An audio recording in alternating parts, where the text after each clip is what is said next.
Shalom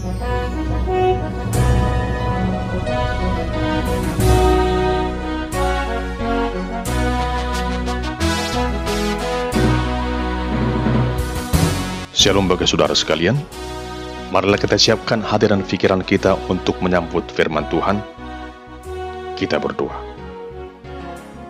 Damai sejahtera Allah yang melampaui segala akal, itulah yang memelihara hati dan pikiranmu di dalam Kristus Yesus Tuhan kita. Amin.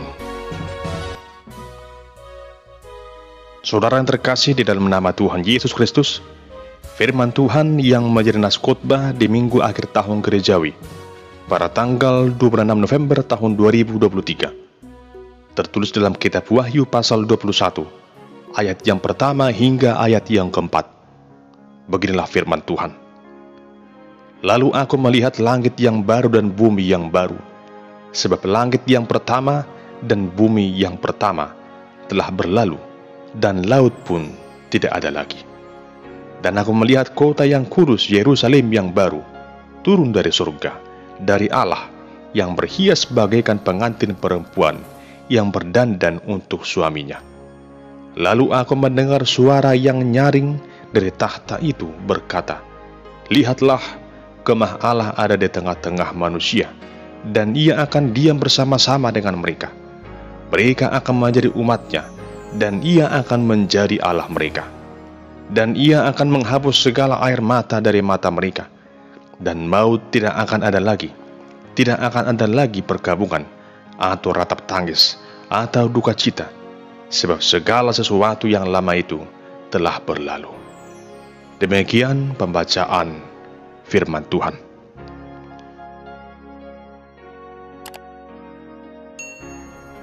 Saudara yang terkasih, ada sebuah istilah yang sudah sering didengungkan setiap minggu akhir tahun gerejawi, yaitu istilah dari bahasa Latin memento mori, yang artinya ingatlah akan hari kematianmu.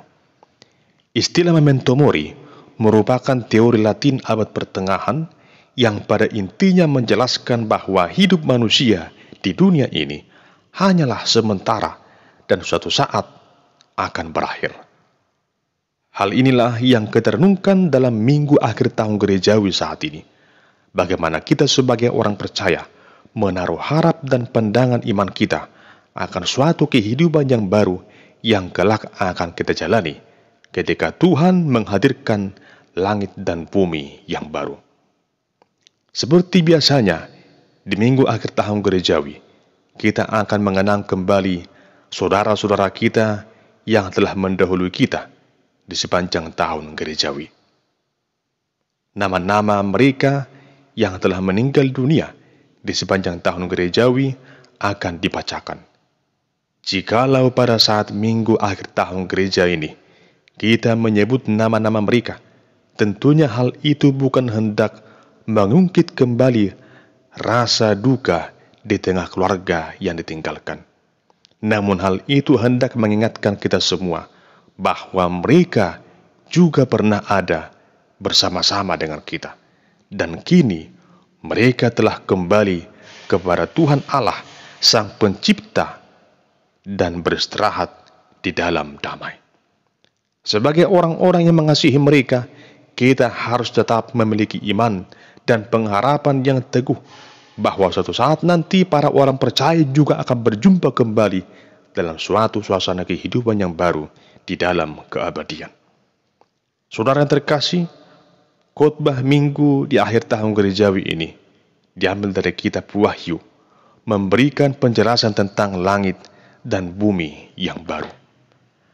Adapun kitab Wahyu Yohanes ini mengisahkan penglihatan Yohanes yang dibuang ke Pulau Patmos tentang segala sesuatu yang bersifat eskatologis, sesuatu yang akan terjadi pada akhir zaman.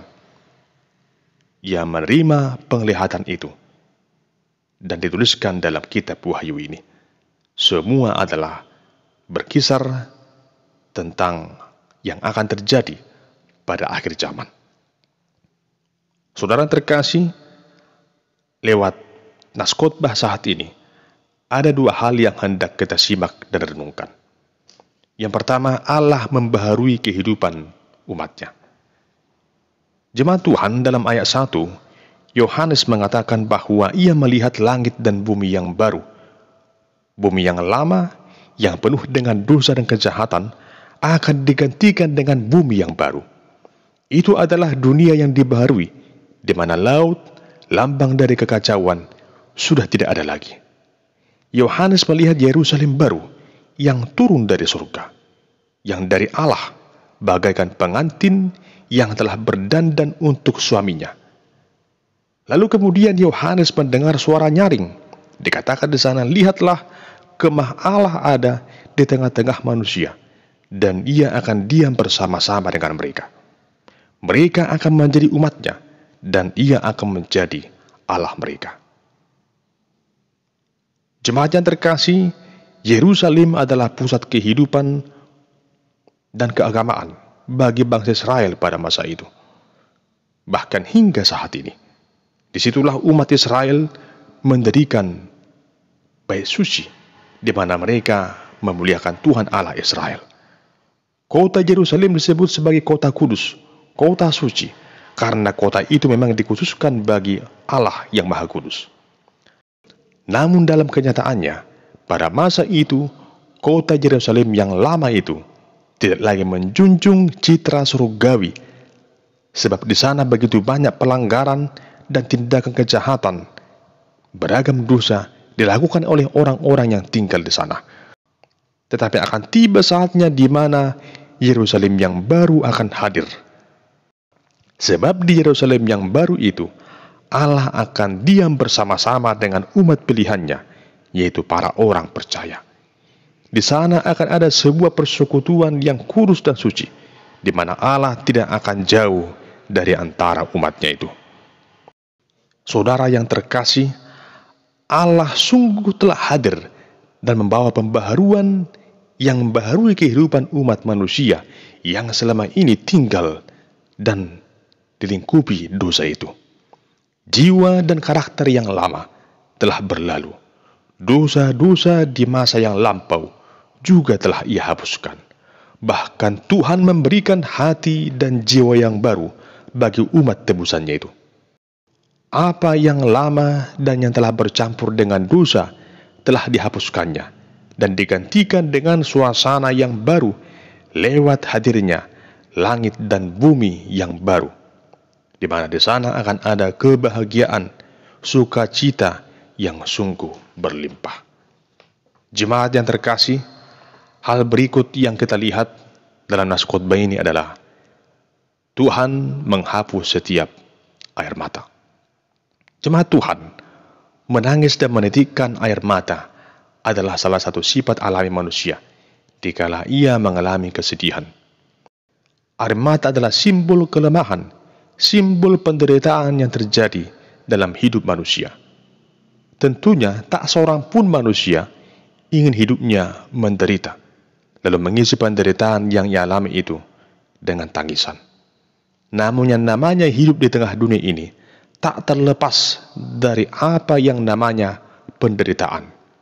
Sejak kita lahir ke tengah dunia ini, maka hal pertama yang kita lakukan adalah menangis. Dan di sepanjang perjalanan hidupnya, manusia itu begitu sering menangis oleh karena beban hidup yang begitu berat. Bahkan hingga akhir hidupnya, manusia itu juga harus menangis, dan orang-orang yang ia tinggalkan juga akan memberangkatkannya dengan tangisan. Itulah fenomena dunia yang akan selalu terjadi dan akan kita alami. Ratapan dan tangisan akan selalu mengiringi kehidupan manusia di tengah dunia ini. Lalu kapankah semua kesedihan dan air mata itu akan berlalu?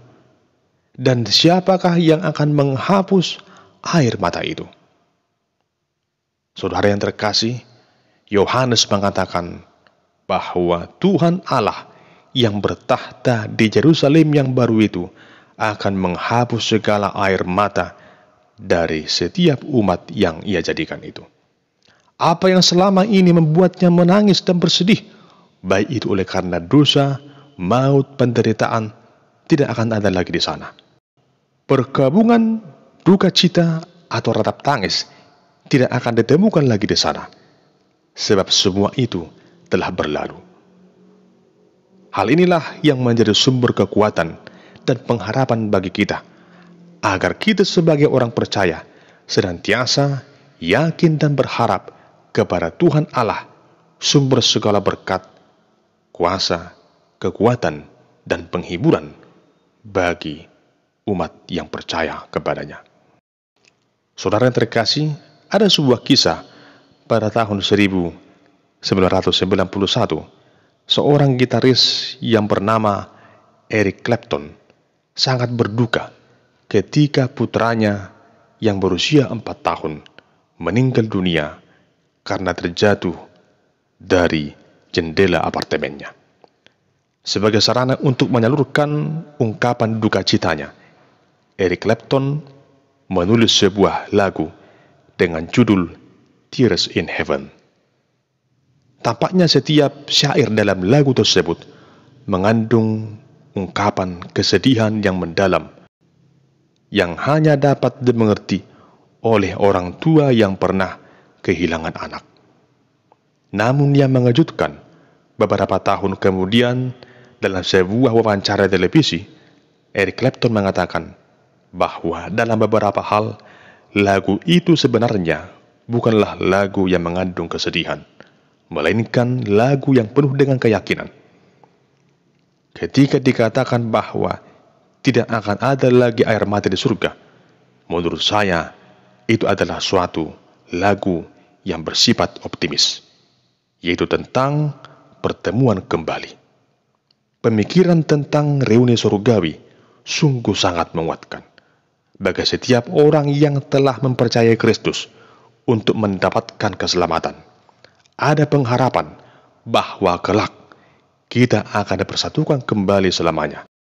Ada sebuah pengharapan bahwa kelak setiap orang percaya akan berjumpa kembali dengan orang-orang yang mereka kasihi. Tuhan yang maha baik itu akan menghapus segala air mata dari mata kita, dan maut tidak akan ada lagi. Tidak akan ada lagi pergabungan atau ratap tangis.